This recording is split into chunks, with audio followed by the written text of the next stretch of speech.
আখল থাকলে ফরর হর্তা দিয়াও গরর খরচ চালানি যায়। কিতা কস কিতা মাতস তো হইয়ার আখল থাকলে ফরর হর্তা দিয়াও গরর খরচ চালানি যায়। কিতা কস খারে কুচা মারস আজ যেখান আমি হইয়ার 2 দিন বাদে গাঁৱৰ আরো মানুষ ওখান খইবা তখন বুধ পাইবাই আমি খারে হইয়ার আর কিতা হইয়ার। ওটা মুনাফিকতা ছাড়স না ছাড়িয়া ভালো হইয়া চলস না।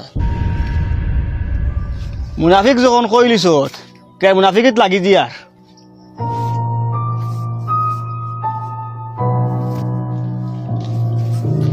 এ রে ও দাদা খানো যাও ও যাইতা মই গরু গুনা না মাতে খান শুনো যাইবা ভাইয়া কইবার তোমার ফুয়াই গু তুমি ভালিছো না আবুলে ভালিছে সেনে এইখানে একটা বিকটা হোক কি না কইয়ার ওটার লাগি প্রায় দিন দেখা যায় আলু লইয়া চাউল লইয়া পিঁয়াজ লইয়া মুরুক লইয়া গ্যাসের ট্যাঙ্কি লইয়া মাছ লইয়া ও আবুলোর বাড়িত তোমার ফুয়া